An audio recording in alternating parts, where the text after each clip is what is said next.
Multiplayer mains, something every gamer has and is really interesting to think about when it comes to one's many conscious or subconscious forms of enjoyment one can have with their main. I would go as far as to argue that players can make more of a connection with a multiplayer main than they would with main characters in a single player game.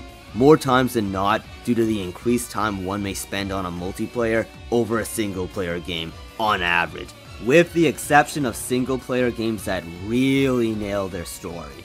The lines they say and the way could even go in tandem with their gameplay that can suit your playstyle or even your personality. Everyone has one and it can vary on what one enjoys, hence why I'll be cutting to my friends so the list of mains isn't filled with ambitious, arrogant characters with a superiority complex. My best pal is up first. I like big booty bitches. Alright, I'm just playing. I'm not a Goo or Overwatch player. Maybe to Brig. I like characters that can simply change, and Overwatch's McCree is a great example. I tried being reasonable. Didn't take to it. I'm not good, not bad, but I sure as hell ain't ugly. Those two lines do a great job at telling how incapable people are at changing. McCree isn't one of those too nice, super unrealistic heroes that think everybody deserves a second chance. All those super ambitious villains that just wants everyone to die. He's the perfect middle ground. Because he's been around so many bad people, his view of life is just stagnant, more realistic than most people. You can see it in his ult. It looks like judgment to me. I loved McCree's change because just like me, he was raised in a bad environment. But instead of blaming it on something or someone else, he had the intelligence, unlike most people, to change and try to redeem it with little help from Reaper. Like McCree's potential to change, I also like Han Solo, Koga from Paladins, Spawn, Red Hood, the Knight from DBD. Him embracing the fact that he likes killing, it's just so cool to me. Probably my biggest example of change here, but Vegeta from Xenoverse 2, he could be proof that even a ruthless, prideful, arrogant Saiyan can change.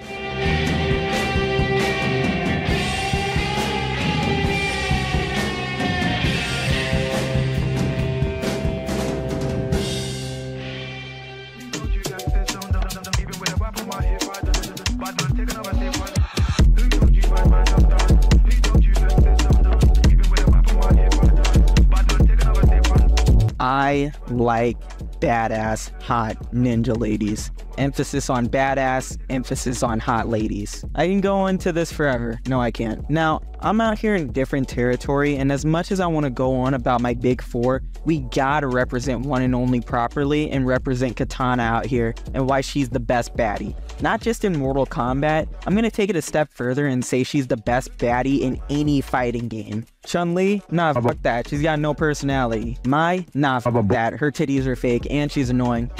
I mean, come on, Kitana's a package deal. A princess, a hottie, a ninja, a killer, a hottie. She's amazing when graceful, amazing when pissed off. What's not to love? Alright, one more speed run. I already did this twice and now I'm making it a third. The best story of Kitana is exclusive to Mortal Kombat. The one that released like a decade ago. Long story short, MK9 was a soft reboot that wasn't very faithful to what it was rebooting from.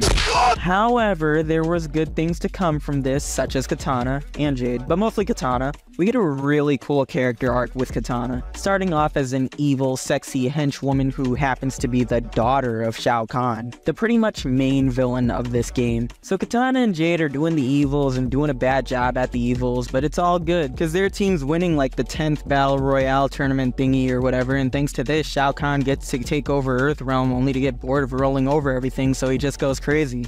Thankfully, we don't get this bad Telltale ending because Liu Kang, as I prefer to call him, not Bruce Lee, makes his grand debut in the 10th Mortal Kombat tournament. He beats everyone. Like, it's not even close. Brody never loses. If you hate John Cena, you hate Liu Kang. But another good thing comes out of this. I call it character motivation. Something a lot of other chicks in fighting games don't have or lack. Kitana tries to kill Liu Kang by order of Shang Shao. It goes as well as you'd expect. Liu Kang shows some mercy. He pulls some GG's no diff riz on Kitana, and it helps her see the world through a different different lens. The story actually carefully brushes upon this. It's actually some pretty solid transitioning to her face turn when she finds out her entire life was pretty much a lie thanks to the man who claimed her as her father, when in reality this was not the case. Without much detail, Shao Kahn pretty much ruined Kitana's life, actually. Killed her real dad, force married her mom, caused her to self-delete, and made a clone of her to replace her instead of just convince Kitana she's something else before she finds out. So it's no surprise that she, and by proxy Jade, switch sides to work with the good guys and all is right with the world.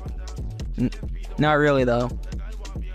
Not really at all though. But who cares? Not me. Happy endings are overrated anyway.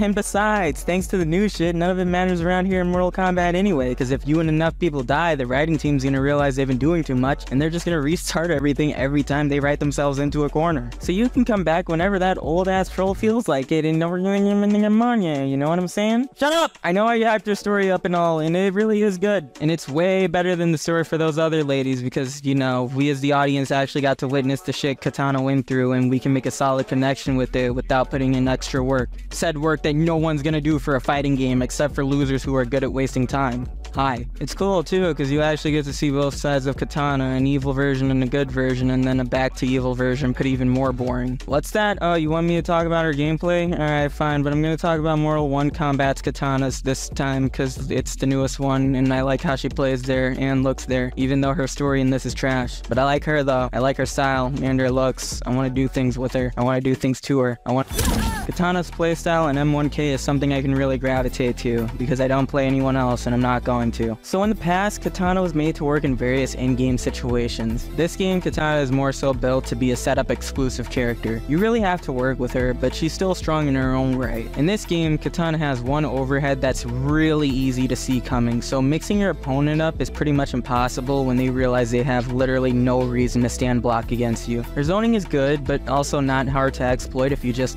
walk up to her, but she's got strong basic answers and punishes for mid-air opponents and if you're down to blow the meter. In fact, blowing meter is actively kinda the best way to play Kitana or force your turn back. Her strongest norms are her back 2 and back 4, which are both attacks that can cover solid distance and are good options for easy shimmy punishes, which is pretty much the only way she's opening you up, unless you want to just vomit her fucking meter. The Kitana player's worst nightmare is not being able to control distance on you and forced to play close up, as you know how to deal with this. Anyway, there you go, a little rundown on MK9 Kitana being awesome, and then not MK9 Kitana, but a really cool and hot version of her for gameplay. If you want an even better explanation, just go watch my full video on MK9 Kitana and why she's a goddess in disguise. It's an old one, but it's a good one, and it's got its fair share of charm. Yes, I indeed just plugged one of my own videos in the midst of a collab, and nothing's wrong with that. And if there is, something bad should happen to me right now, but it won't, because I'm the king, bro. There you are. What's up, based bitch? Oh my god, no! I'll cue you in. Caravan.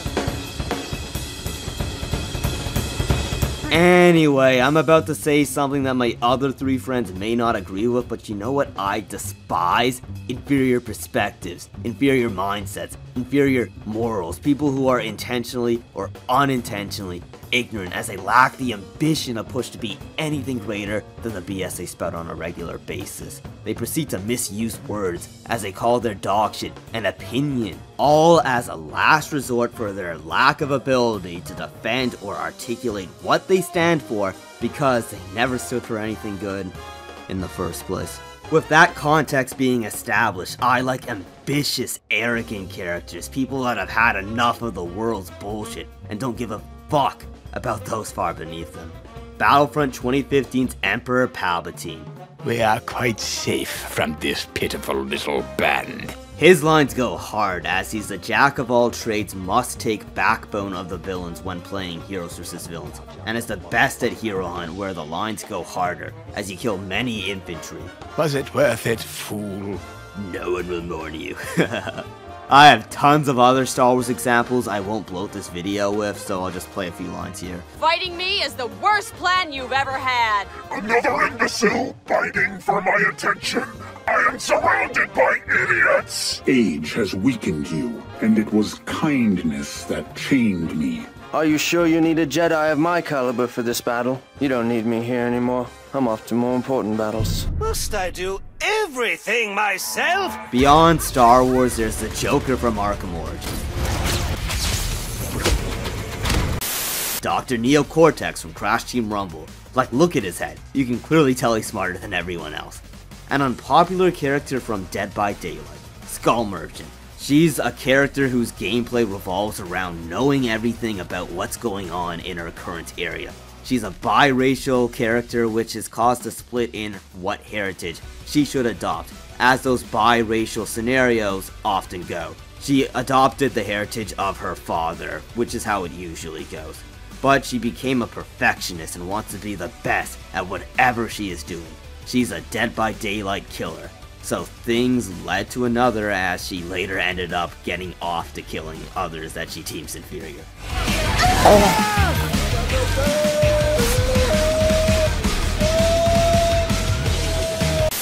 But with all those multiplayer mains being established, there's some tragedies that come with multiplayer mains. When you like a character for their personal traits, but then you just don't like their gameplay for various reasons. I love Joker as he embodies a lot of the traits I mentioned earlier, and is definitely in the top 3 for deepest characters ever in overall fiction. But outside of Arkham Origins Online and assumably multiverses, he's sort of a bad Injustice character that isn't that effective on average. He was a higher tier in MK apparently, but come on guys, why are you guys doing him better in a game that isn't DC? I used to like playing as Lando from the first Battlefront because of his confident lines and him being S tier, only for him to become D tier in the next one. Did the devs become racist or something? The list can go on for all of us, but my most hated example of this is Albert Wesker from Dead by Daylight specifically. With the themes I delved into before, it really sucks ass that I just don't vibe with this character's gameplay of him being more susceptible to mind games despite him being a decent tier. A character that also fits my theme of ambitious, arrogant characters. Someone that has had enough of everyone's bullshit and gave up everyone and everything, including the health and shape of his body, for his goal of clearing those he deems inferior. Just hear out these lines. Only a handful of humans truly matter. Everyone else is just so much chaff. I don't think of myself as a king. No, I am a god, and even kings bow to gods. Why can't you understand, Chris? Do you really believe the world is worth saving? War and pestilence wherever you go. Everywhere, nothing but loathsome humans. I can't lose, not to you! And I can't play this guy. I guess you can always argue just get good and adapt, but I don't know if every gamer is on that level to the point of making every character their main, unless it's a game with a fairly low skill ceiling or an easier co-op game like the Ultimate Alliance games. But then we have the opposite of picking a character you want to play for the sake of their personality. Some people will pick characters just for what they can do within the game. Okay. I like characters who are top tier, S tier, or high tier at the very least, and I'm tired of pretending I don't. Luke and Darth Vader from both Battlefront games, Dead by Daylight's Spirit and her mega luxurious severed haunted Gaiat. Lord have mercy, I'm about to bust. A fast killer that can't be seen and can only be heard. However, my prime example of this is when I main Superman in Injustice 2. Superman is the type of fighting game character who can just about do it all. His damage output is also top 2 in the game due to his trait, only being rivaled by Bane. And although it isn't my go-to playstyle, he can also be a great zoner with his 2 different heat vision moves. One of the 2 heat vision moves covers nearly the entire screen, and is capable of sending the opponent all the way back full screen if landed. Now, one may argue that Superman isn't a top-tier character in high-level professional play, but in your average online match, he's definitely up there. I know this from experience as I even win most of my games against my friends in this video.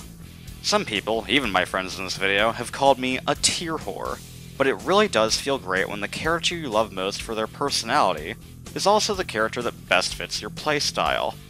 It's part of the reason I love playing Injustice 2, because Superman is my favorite superhero of all time. On the flip side, it really hurts when a character you love for their personality just isn't someone you vibe with in terms of their gameplay.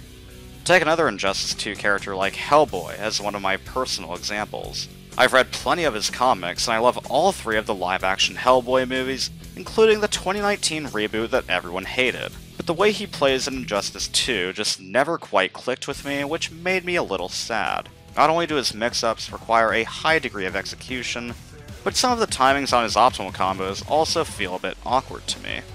Overall, I like to be in a position where I can always have the odds of winning be in my favor. Like, I won't lie, or cap, when I say I am probably the most likely person in our friend group to pick the best shit in games. But it's more fun to win than it is to lose.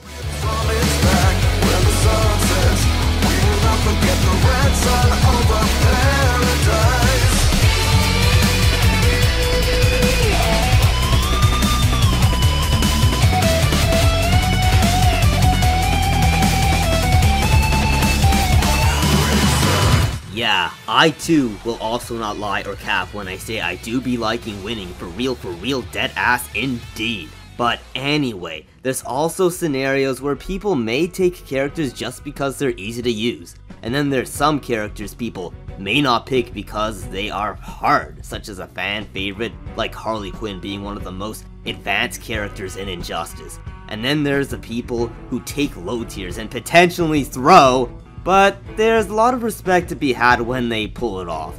You can call these people low tier gods in a way.